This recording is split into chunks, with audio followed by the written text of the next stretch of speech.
Mari kita berdoa. Terima kasih Bapa, terima kasih Tuhan Yesus, terima kasih Roh Kudus. Kami telah bersekutu dengan tubuh dan darah-Mu Yesus.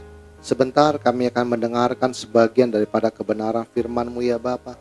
Sebelum itu, segala puji, hormat, syukur kami naikkan kepadamu Bapa, kepadamu Tuhan Yesus, dan kepadamu Roh Kudus, karena Engkaulah Allah Tritunggal kami yang Esa.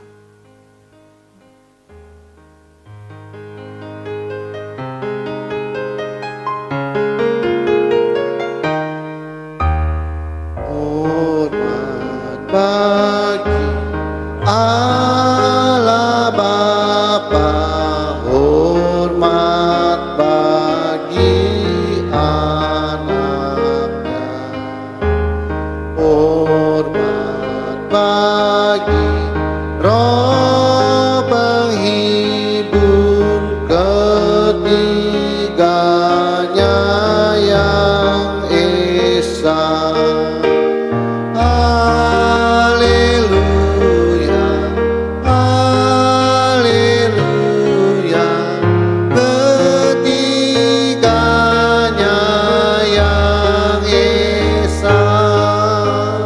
Haleluya, haleluya, ketiganya yang Esa. Ketiganya yang Esa, ketiganya yang Esa.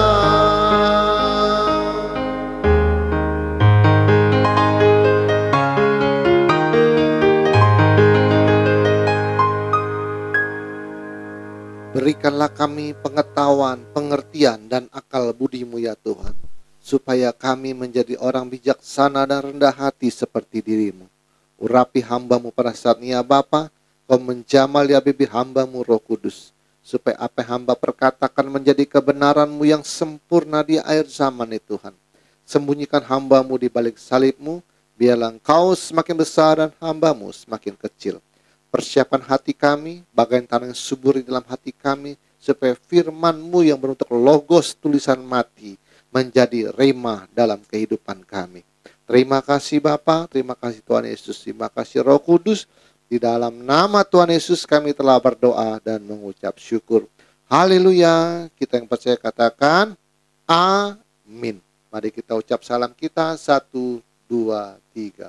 Salutem en Christo en dunameon energemata. Salam di dalam Kristus, di dalam kuasa mujizatnya. Amin. Silakan duduk. Shalom semuanya. Selamat pagi. Hari ini hari cerah. Kemarin kita sudah sampai kepada pemerintah-pemerintah, penguasa-penguasa, dan penghulu-penghulu dan roh-roh jahat di udara. Jadi dari Paulus waktu terbang dia ke langit Firdaus langit ketiga, dia melewati langit tingkat 2. Di langit tingkat 2 dia melihat bahwa kerajaan iblis tersusun dengan rapih dengan 4 tingkat levelnya. Yang pertama adalah pemerintah-pemerintah, itu iblis antar negara. Jadi yang menguasai negara itu ada iblisnya. Makanya saya terangkan sedikit, kalau Anda punya ilmu kesaktian, kalau Anda ada di negara Indonesia, terus Anda pergi ke India, terus Anda baca mantra, kadang-kadang mantranya tidak manjur ya. Karena setiap negara itu punya penguasanya, pemerintahnya, punya iblisnya, harus lapor sama yang punya negara. Makanya kadang-kadang kalau dukun sakti itu kalau dia pindah daerah itu biasanya dia mengadakan sesajen dulu di tempat dia berada. Artinya mohon izin, matur nuwun. Saya ada di sini sekarang. Nah, baru dia baca mantra sebentar, minta izin, baru kesaktiannya berjalan. Ya kalau mau antar negara semuanya bisa, Anda harus mengabdi kepada bosnya, setan. Itu semuanya dia menguasai, ya kan? Tapi nggak gampang untuk menjadi langsung dari bawahannya Lucifer. Anda harus menjadi permaisurinya Lucifer. Permaisurinya Lucifer. Jadi pengantin darahnya Lucifer. Itu nggak gampang ya kan. Kalau Anda mau langsung semua negara kuasa, Anda menjadi pengantinnya, permaisurinya Lucifer. Ya, kita juga kan permaisurinya Tuhan Yesus, ya kan? Anda menjadi permaisurinya Lucifer, baru bisa mengatasi antar negara. Yang kedua, di bawah negara ada namanya provinsi, penguasa-penguasa atau exousia. Jadi dukun sakti pun kalau pindah dari Jawa, pindah ke Bali, dia pun harus mengadakan sesajen di saat di Bali. Supaya mohon izin penguasa di sana, supaya kesaktinya tetap manjur. Di bawah provinsi ada yang namanya kota-kota. Nah kalau yang paling kecil itu setiap kota, dari kota Jakarta mau pindah kota Surabaya itu kan. Jadi kota-kota itu harus sesajen juga, lapor, nun sewu, minta izin. Di bawahnya kota adalah rumah tangga per rumah tangga. Itu roh jahat di udara atau nama lengkapnya pneumatika tesponerias. Ponerias dari kata porno, artinya setan yang paling dekat dengan manusia adalah setan porno. Semua yang berbau selangkangan, cabul, kumpul, kebo, aborsi, ya, berzina, selingkuh, semua yang berurusan dengan selangkangan. Makanya rumah tangga hancur semuanya, berantakan karena perselingkuhan. Zaman sekarang nggak heran lagi kalau manusia sekarang seperti orang main Lego. Lego apa? Lego itu apa? Bongkar, pasang, bongkar. Nggak cocok, bongkar, pasang, kawin sama yang lain. Bongkar, pasang. Lihat artis itu kan. Bongkar, pasang. Cerai, kawin sama ini. Cerai, kawin sama ini lagi. Ya. Bongkar, pasang. Nggak cocok, bongkar, pasang lagi. Kayak main Lego. Dari anak pertama dari suami yang ini, anak kedua dari suami yang ini, anak ketiga dari suami ini. Ada, lihat, perhatikan, baca di Google. Ada artis yang anak pertamanya dari istri suami yang pertama, anak kedua dari suami kedua, anak ketiga dari suami yang ketiga. Kayak main Lego, bongkar, pasang. Luar biasa, sangat berakal budi Anda. Waduh, Anda di sini jangan main-main ya. Saya semakin diam, tapi kekuatan batin saya semakin kekuatan makin besar. Jadi kalau orang jangan uji saya dengan masalah lengket nggak sama mata duniawi Pak, lengket nggak dengan kedagingan Pak, lengket dengan doktrin Pak, lengket nggak dengan pikiran Pak, lengket nggak dengan perbuatan. Anda jangan uji saya. Saya ngomong satu patah, pendeta manapun akan mental Anda. Karena orang bilang kekuatan batinnya makin sakti saya. Setiap perkataan saya, Anda pasti timbul namanya apa? Penderitaan. Tapi itu sebenarnya kebenaran. Jujur itu menyakit. Karena saya ngomong bloko suto. Anda pasti mental. Lebih baik saya banyak diam. Diam. Jadi dunia ini udah nggak ada, di mata saya udah nggak ada artinya. Sebentar lagi ini mau rapture. Saya harus mempersiapkan diri. Saya berdoa mata Tuhan. Saya sedang mempersiapkan diri itu untuk menyambut rapture itu. Saya nggak peduli gereja yang nggak percaya rapture, ya kan? Ada gereja yang nggak percaya rapture, ada yang gereja yang nggak percaya habis mati, habis perkara katanya. Nggak ada sorga dan neraka. Terserah. Saya nggak peduli. Saya sedang menyambut Tuhan nanti di rapture ini. Saya mempersiapkan diri dengan sebaik-baiknya. Kalau orang mau kasih saya mobil, saya terima-terima aja. Tapi saya tidak akan pernah teriak-teriak mobil dan teriak-teriak tentang uang di dalam mimbar. Karena pendeta yang selalu seorang guru di mimbar rohani ya, kalau selalu bicara tentang uang, itu namanya apa? Ya, Sancipa 378. Atau orang bilang lagi bahasa Chinese-nya, saya terjemahin langsung. Chong Tipo, tukang tipu. Karena gereja itu bukan pesugihan, tempat pesugihan berkat. Tapi apa? Sumber daripada hikmat dan kebijaksanaan. Bagaimana orang didik supaya menjadi bijaksana. Tidak melekat kepada apapun. Tentang doktrin, tentang pikiran, tentang perbuatan, tentang hal-hal duniawi. Ini memang gereja yang berbeda. Sepertinya belum ada satu manusia pun yang bisa menembus ini. Ini gereja berbeda memang. Jadi yang pertama-tama level yang Anda harus capai adalah levelnya Tong Samcong dulu. Gurunya Sun Gokong. Itu level harus Anda capai. Kalau itu tidak tercapai, Anda tidak akan pernah mencapai menjadi seperti Yesus. Oh, levelnya Biksu tong aja Anda nggak bisa kok. Apa? Pertama adalah biksu tong tidak ada kemelekatan atas apapun. Tentang materi, tentang pikiran, tentang doktrin, filosofi, apapun. Dia tidak melekat kepada apapun.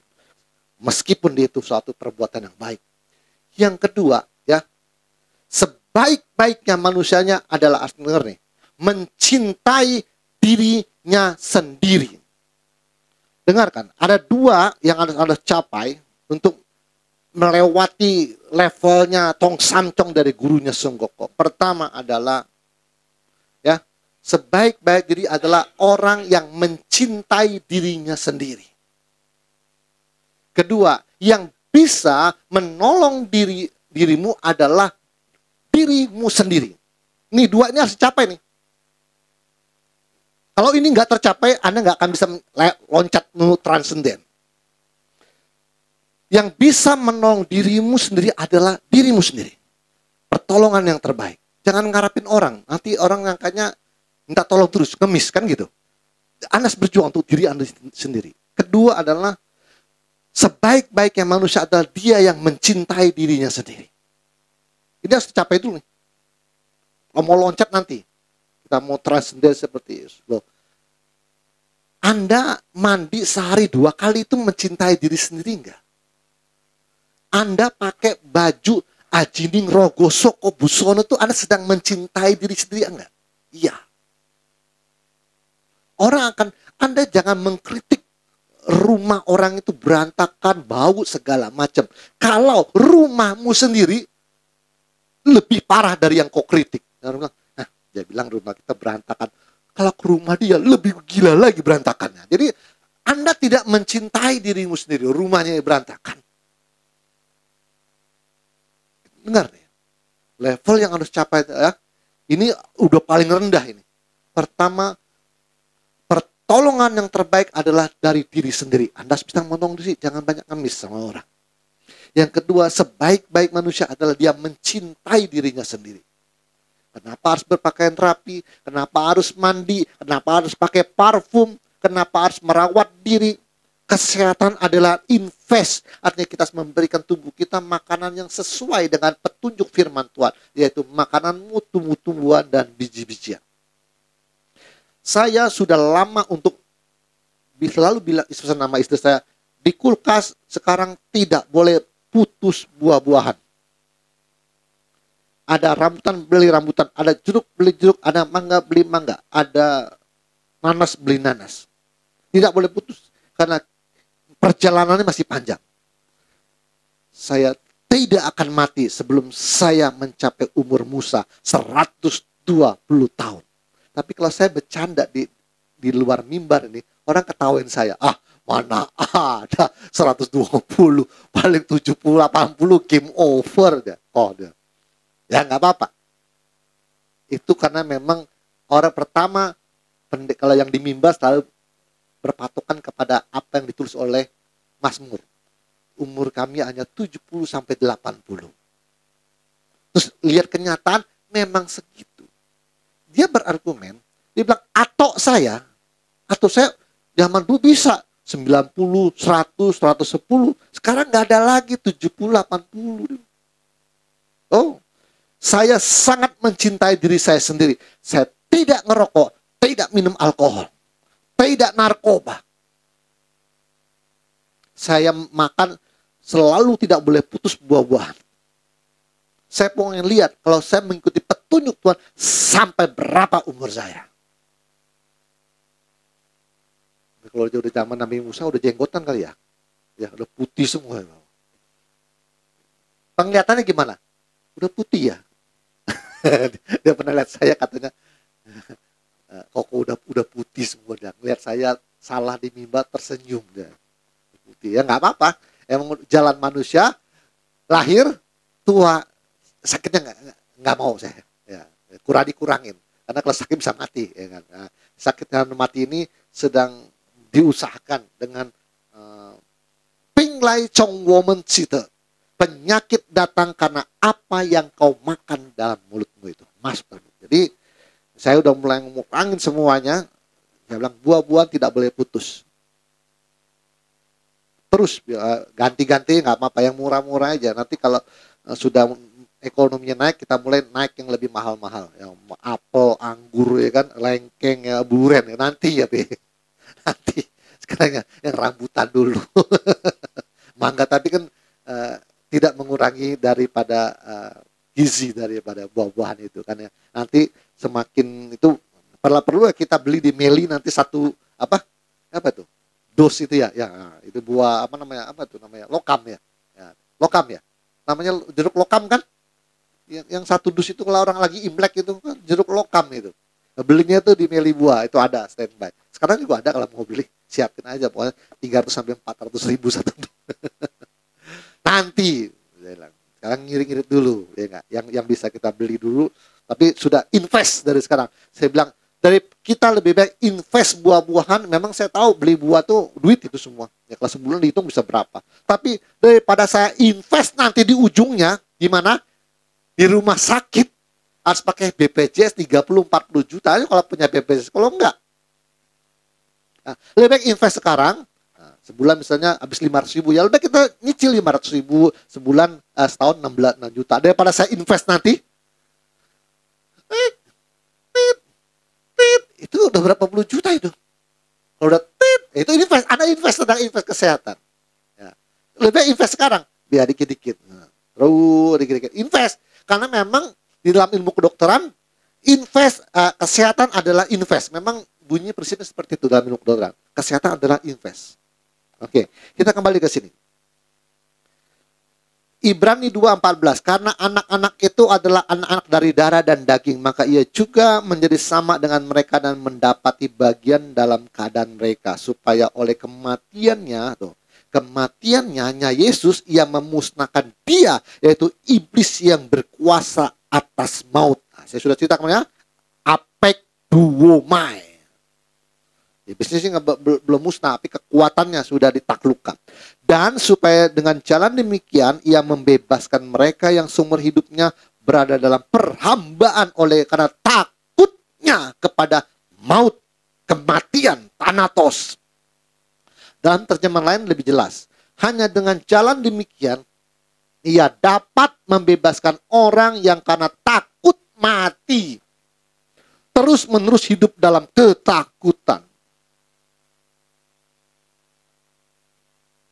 Jadi tidak ada orang mati yang tidak takut mati. Ada bilang, kalau orang Pak, kalau bahagia memang sorga bisa bahagia Pak. Kenapa orang tidak mau mati semua? Kenapa orang mau hidup? Ada engkong-engkong, saya bikin konten, dia bilang. Kalau dia bilang, jangan dengerin kata gurumu, dia bilang. Kalau di sorga itu bisa bahagia, dia bilang. Kenapa lu pada nggak mau mati semua? Karena di sorga bahagia. Kenapa nggak pernah nggak mau mati? Kenapa pada mau hidup?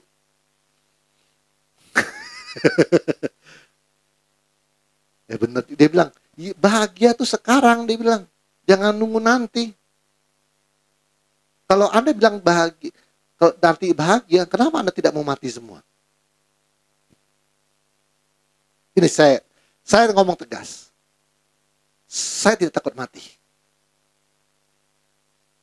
Tapi ada satu syarat. Kalau mau mati, Tuhan, kalau saya mati, saya tidak mau sendiri. 4-4-nya berangkat. Siap. Oh enggak Pak? Tapi 4-4-nya berangkat Pak. Sendiri nggak mau. Kenapa? Saya masih memikirkan Anda. Kebahagiaan tertinggi, dengar renungannya. Ini pakai kebijaksanaan. Kebahagiaan tertinggi adalah kita bisa membahagiakan kebahagiaan kita kepada orang lain. Dengar, kebahagiaan tertinggi. Anda kalau dapat uang, dapat mobil, Anda bahagia. Anda dapat sesuatu berkat, Anda bahagia. Tapi lebih bahagia kalau Anda dapat membahagiakan kebahagiaan ini kepada orang lain. Jadi dibagi kebahagiaan itu. Kenapa orang itu kalau kondangan pesta pernikahan, dia mengundang orang? Kenapa? Jawaban satu, dia sedang bahagia mau nikah hari ini. Saya mau undang teman-teman saya. Benar? Karena dia sedang membagikan kebahagiaan itu. Kebahagiaan tertinggi adalah dapat membagikan kebahagiaan kita kepada orang lain. Kalau saya mati, anak-anak saya gimana? Istri saya menderita semua kan? Itu bukan membagikan kebahagiaan. Kalau saya punya satu syarat, boleh mati besok nggak apa-apa. Berangkat empat-empatnya demi nama Yesus. Tinggal semua. Selesai penderitaan, Pak. Tapi empat-empatnya, Pak. Berani terima tantangan, Pak. Apa empat-empatnya, Pak? Empat-empatnya, jangan yang ketinggalan. Saya memikir, karena kalau saya tinggal, Anda menderita. Saya tidak membagikan kebahagiaan itu. Mau saya empat-empatnya tadi. Demi nama Yesus. Mau mati, empat-empatnya berangkat. Istri, anak saya 2, berangkat semua. Selesai. Berebutan rumah, terserah. Udah aman saya. Kalau sendiri nggak mau saya. Artinya kan menerima tantang. Kalau di sana dibahagia, kenapa lu nggak mau mati? Ya saya mau mati. Tapi dengan syarat empat-empatnya berangkat. Selesai kan Pak? Selesai. Udah. Visi gimana Pak? Ya terusin aja yang hidup. Ya enggak? Nah, itu. Jadi saya bilang, saya jangan uji saya. Saya banyak diam, tapi kekuatan batin semakin sakti saya. Saya udah renungan baik-baik. Berani saya. Tapi empat-empatnya berangkat. Selesai. Mana enak saya udah nggak ada beban lagi saya. Ya enggak. Ya. Ntar tidur malam tak tidur nggak bangun lagi empat-empatnya. Nggak apa-apa. Rebutan lah semua rumah saya, terserah. Yang bangun besok nggak bangun empat-empatnya. Mau saya. Setuju? Setuju nggak empat-empat langsung nih? Ya nggak apa-apa. Ya nggak usah mikirin kuliah lagi kan. Nggak usah mikirin kan. Nggak usah mikirin kan. Besok bangun empat-empatnya game over. Nggak apa-apa. Tapi permasalahannya, saya punya beban visi yang harus saya selesaikan. Karena saya harus memikul karma penderitaan manusia. Karena saya ditakdirkan untuk memikul penderitaan orang lain. Yesus memikul penderitaan, ya kan? Semua dipikul dosa penderitaan. Saya mau seperti Yesus untuk memikul karma penderitaan orang lain. Saya tidak mau jarkoni. Di sini ATM tidak boleh jarkoni. Oh, berani ngomong, berani keluarin duit. Jangan jarkoni. Tidak boleh. Oke. Jadi di ATM tidak takut mati. Saya punya syarat cuma. Ya enggak? Empat-empatnya berangkat, selesai. Waduh, pikir dunia ini mana pikir. Saya dipikirin. Saya pikir masa, ya enggak? Ada ya kaya raya gereja besar pun saya nggak takut kok. Asal saya punya syarat empat-empatnya berangkat Tuhan. Gereja ambil aja terserah, bareng rebutan itu. Pendetanya, keluarga mati semua rebutan, nggak terserah, enggak. Saya nggak, kita baru udah ke Solo tuh udah nggak mikir duniawi lagi, ngapain mikir duniawi, ya enggak. Sekarang kita akan mengalahkan maut dan menantangnya untuk berduel satu lawan satu dengan kuasa yang maha dahsyat, yaitu kuasa Roh Kudus dan darah Kristus. 1 Korintus 15, 55, 56. Hai maut, di manakah kemenanganmu? Hai maut, di manakah sengatmu? Sengat maut ialah dosa, dan kuasa dosa ialah hukum Taurat. Jadi sengatnya bisa ya, itu adalah dosa. Dan kuasa dosa ada di mana? Di hukum Taurat. Dengar. Caranya untuk mengalahkan maut, dosanya harus hilangin, sengatnya bisanya hilang dia. Cara untuk mengalahkan, menetralisir bisa sengat daripada maut adalah mentaati. Satu, apa? Akulah Tuhan Allahmu yang membawa kepada Mesir. Satu, jangan ada padaku apa? Patung di hadapanku Allah lain. Kedua, jangan berzina, jangan menghormati ayah ibumu, jangan mencuri, jangan berbohong. Kuduskan hari Sabat. Hukum Taurat laksanakan. Untuk melaksanakan hukum Taurat yang banyak itu 613 peraturan kalau Anda baca. Hitung tuh ada 613. Gampang. Alkitab sudah langsung to the point, Yesus jawab. Kasihlah Tuhan Allahmu dengan segenap hatimu, segenap jiwamu, segenap pikiranmu, segenap jiwamu, segenap kekuatan, akal budimu dan segenap kekuatan. Dan kasihilah sesama manusia seperti engkau mengasihi dirimu sendiri. Karena dalam hukum Taurat itu tergantung oleh dua hukum kasih ini. Jadi Anda melaksanakan dua hukum nih, hukum Taurat yang 613 selesai. lunas, tetelestai. Gampang. Tuhan Yesus sudah bilang. Kepada dua hukum inilah seluruh hukum para nabi dan Taurat tergantung hukum ini. Ya, Anda melaksanakan kasih Tuhan dan kasih manusia, rebes semuanya. Tetelestai. Caranya untuk mengasihi manusia, jangan ciptakan penderitaan bagi orang lain. Selesai.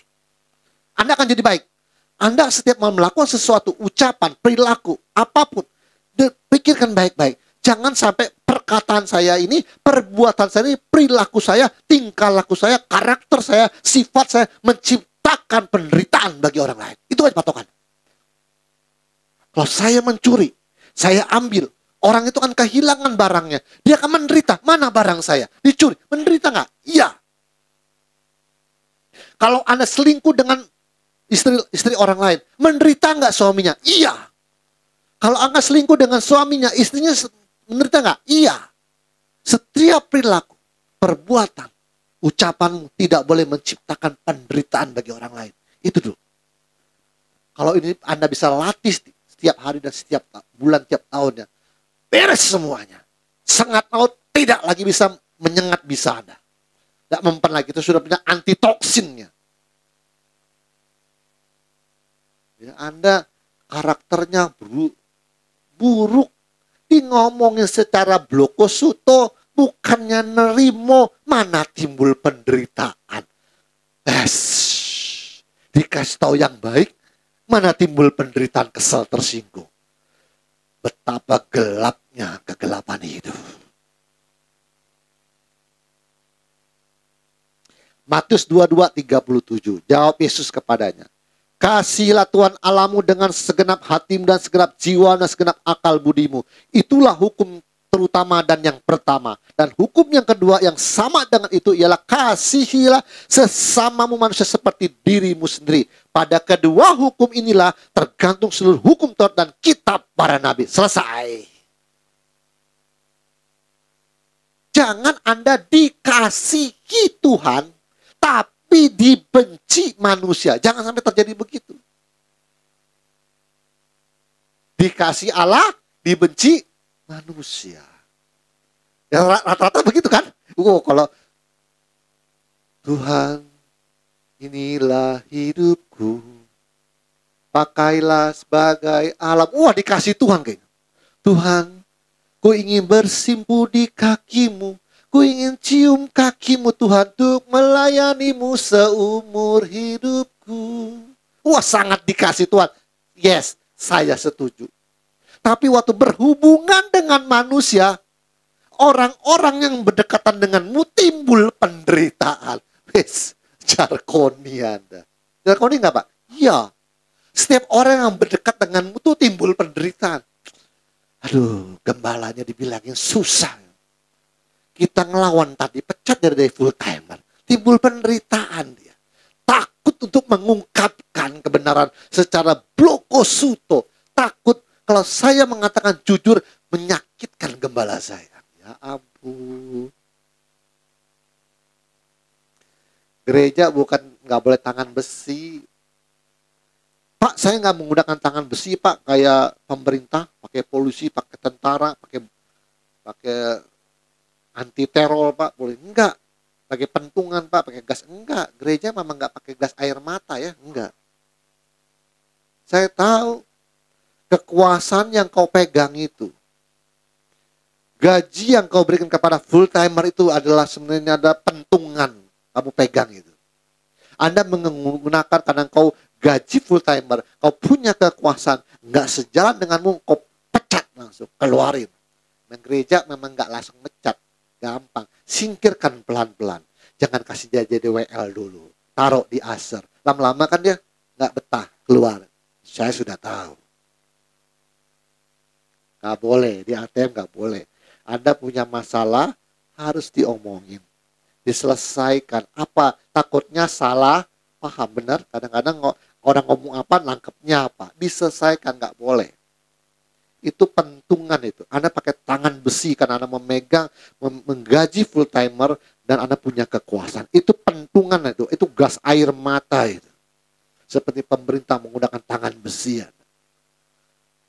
Guru yang agung dia harus dihormati bukan karena kekuasaannya, karena keagungan dan kemuliaannya secara karakter. Itu dia. Saya juga mau Tuhan.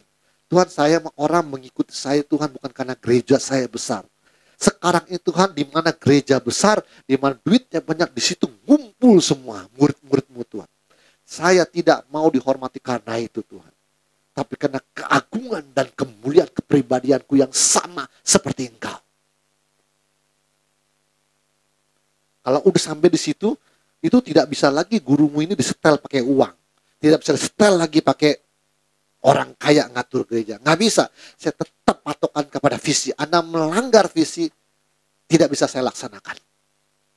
Terus Anda kesel sendiri kan? Keluar sendiri. Ya, saya nggak. Bukan perbuatan saya, karena Anda melanggar visi. Karena kalau saya melanggar visi pun Anda bisa komplain, Pak, melanggar visi, Pak. Anda yang orang kaya yang ada di sini, kalau Anda melanggar visi dan saya tidak melaksanakannya, dan saya tidak nurut kata kamu, terus Anda kesel sendiri, Anda pindah gereja, ya monggo-monggo aja. Karena patokannya adalah visi, tidak boleh melanggar visi. Harus mencapai kekudusan yang benar, kesucian yang sesungguhnya. Harus akhlak yang mulia, kebenaran dan kebaikan, kebijaksanaan harus tepat seperti visi. Terus, melalui Injil, maut telah dipatahkan, 2 Tim 1:10. Dan yang sekarang dinyatakan oleh kedatangan Juru Selamat kita, Yesus Kristus, yang oleh Injil telah mematahkan kuasa maut dan mendatangkan hidup yang tidak dapat binasa. Yang oleh Injil telah mematahkan kuasa Thanatos, kuasa kematian fisik dan kematian rohani, dan mendatangkan hidup yang tidak dapat binasa. Fisiknya tidak binasa, jiwaninya tidak dapat binasa. Ini pencapaian ATM. Berapa menit? 32. 10 menit dari 42. Hanya dengan iman kepada Kristus kita bisa mengalahkan maut. Ibrani 11:5-6. Karena iman Henok terangkat supaya ia tidak mengalami kematian dan ia tidak ditemukan. Karena Allah telah mengangkatnya. Sebab sebelum ia terangkat, ia memperoleh kesaksian bahwa ia berkenan kepada Tuhan. Tetapi tanpa iman tidak mungkin orang berkenan kepada Allah. Sebab barang siapa berpaling kepada Allah, ia harus percaya bahwa Allah ada dan bahwa Tuhan memberi upah kepada orang yang sungguh-sungguh mencari Dia. Jadi, syarat yang pertama apa? Iman. Pertama, Yohanes 11:26. Dan setiap orang yang hidup, bukan yang mati. Setiap orang yang hidup bukan yang mati ya. Yang bukan jadi bangke deh. Setiap orang yang hidup dan yang percaya kepadaku tidak akan mati selama-lamanya. Percaya nggak engkau akan hal ini? Yang hidup. Tuhan tidak ngomong tentang bangkai di sini. Syarat yang pertama adalah beriman kepada Allah. Percaya Yesus adalah Son of God, anak Allah. Yang syarat yang kedua, Yohanes 8:51. Aku berkata kepadamu, sesungguhnya itu kalau bahasa Yunaninya amin. Jadi Yesus berkata, aku berkata kepadamu, amin. Barang siapa menurut firmanku, ia tidak akan mengalami maut sampai selama-lamanya. Maut dari kata Thanatos, ia tidak akan mati sampai selama-lamanya. 2 syaratnya, beriman dan menuruti firman-Nya. Sudah dibilang jangan berzina, jangan maling, jangan curang. Nah kemarin ada orang datang ke toko saya, tiba-tiba datang. Saya kebunnya di dalam kok, dia bilang. Dalam sana, antela sana, di depan saya toko saya. Saya mau sedekah. Saya nggak tahu juga dia punya kepercayaan apa. Dia nanam sawit, dia mau sedekah nanti. Sedekah. Di sini siapa yang miskin-miskin dia bilang, yang hidupnya susah. Dia rasa. Saya bilang kalau di sini ya rumahnya bagus-bagus semua, saya bilang. Kalau mau dihitung semua bisa 30 orang. Diem. Enggak, yang susah aja yang daerah sini. Ya, kayak depan ini kan, dia bilang rumahnya, oh ya, oke, saya ngerti kayak. Oh, 1, 2, 3. Yang kalau suku lain boleh nggak? Boleh, dia bilang, oke. Ya daerah sini aja bilang, oke, 3. Berapa? Dikasih, 600.000. Dari satu orang, 200. Sekarang saya pilih 3. Saya hanya pilih 3 yang sekitar rumah saya. Saya pilih 3 orang, termasuk Om Tadong. Yang jauh, yang depan atas saya nggak hitung. Tapi kalau mau semua dihitung, saya udah hitung sama istri saya. Totalnya berapa sih saya? Yang susah, yang janda, yang sudah tua. Hitung-hitung 9. Tapi karena dia minta sekitar toko saya doang, saya pilih 3. Satu orang 200.000. Ini kalau hatinya nggak lurus, bisa saya kilap 50.000, kasih 150.000 satu orang. Ya kan? Nah, kan sudah bilang, ini mau ngasih barang atau bentuk barang? Bentuk uang. Kasih bentuk barang. Beras semua, Indomie semua. Oke lah. 600.000 bagi 200.000, saya kasih 10 kilo beras. Khusus Om Tadong ini makannya nggak banyak. Saya kasih 5 kilo beras, tapi saya gantikan dengan minyak goreng, gula, kopi, susu. Saya ganti. Jadi yang 5 kilo saya ganti. Totalnya 200. Saya WA anaknya. Tolong Maki besok ke sini. Nah, yang depan saya langsung saya panggil. Yang Om Tadong saya pesan sama tetangganya. Om Tadong besok kalau ketemu, tolong suruh dia ke toko saya. Tak bagus. Nih, orang curiga loh. Siapa yang sedekah? Oh, nggak ada orang, tapi nggak mau jemput namanya. Kak Kaliko, maksud saya kayak nggak. Ada orang datang sini dia nggak mau namanya disebut, dia bilang bagiin aja. Oke, ini bawa pulang. Ini bawa pulang Om Tadong besoknya.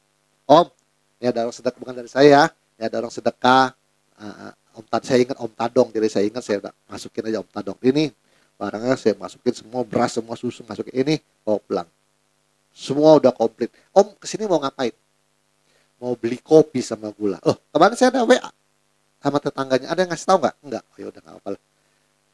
Nggak usah beli kopi, nggak usah beli gula, kue nggak usah. Kue pak pun saya udah masukin semua. Nih, semua. 1 dus, beras, kopi, gula, susu semua, minyak, sama telur saya udah masukin semua. Ini bawa pulang.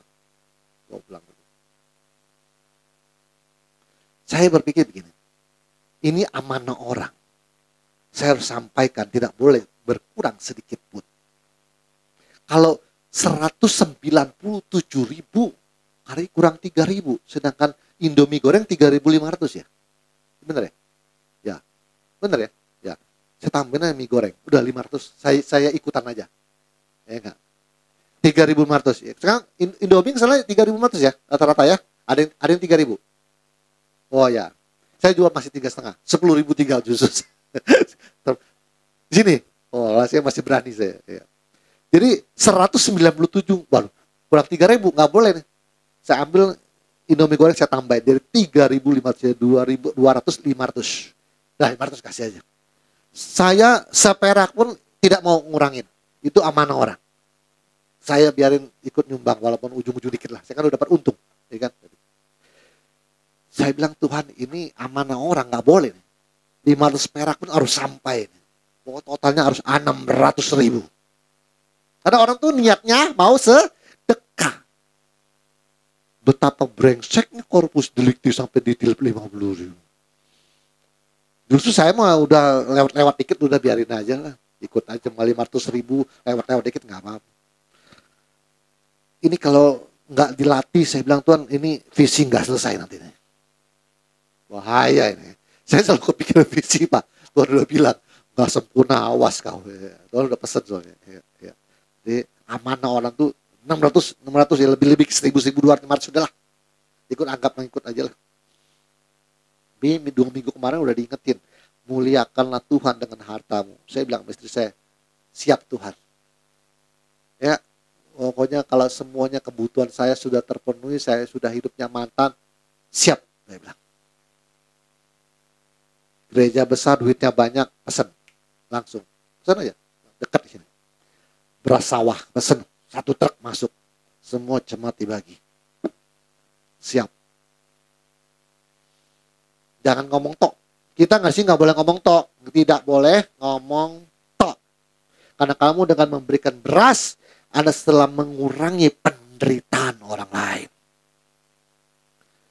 Kalau dipandang dari sudut penderitaannya, itu kita telah sedang memikul penderitaan orang. Tapi di sisi pahalanya, upahnya sedang ngumpulin harta di sorga. Karena ngengat dan kecoa nggak bisa ngerusaknya karat.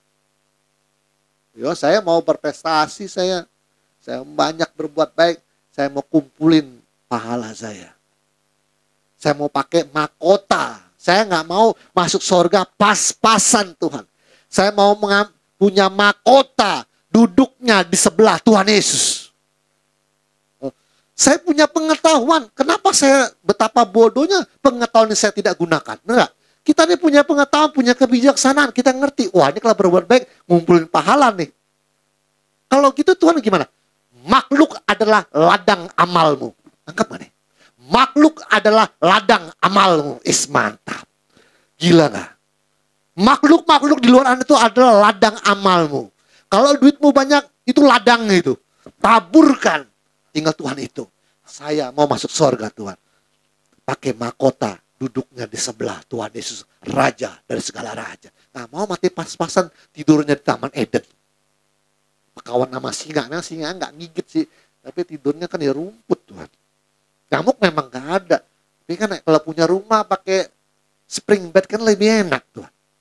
Ya kan? Punya rumah, punya itu segalanya. Enak daripada saya tidur di Taman Eden pas-pasan. Matinya pas-pasan. Ya, pas-pasan lah ada lah. Ya, matinya pas sudah mau mati baru Tuhan ampun segala dosaku Tuhan. Terus pip mati pas-pasan. Selama hidup berbuatnya jahat, buruk, ngomongnya kasar, menciptakan penderitaan orang lain. Waktu hidup orang takut deket lu. Aku orang sifatnya buruk, takut saya. Ya, waktu hidup, waktu mau mati baru bertobat, matinya pas-pasan. Mau begitu? Nah, ada kan orang tertentu kita dekat takut, sifatnya buruk soalnya. Enggak. Gak mau saya begitu. Wah, terang yang gak ada sama sekali ya. Oke. Maut atau kematian dari kata Yunani thanatos, artinya mati secara fisik dan mati secara rohani. Berapa menit? Hah? Oke, sampai sini ya. Minggu depan ada 3 jalan mengalahkan maut. 3 yang akan mengalahkan maut. Jurus yang pertama kita akan mulai minggu depan. Ada 3 jurus penangkal kematian. Oke, sampai di sini dulu. Sampai ingat ya, 3 jalan mengalahkan maut. Oke, sampai di sini.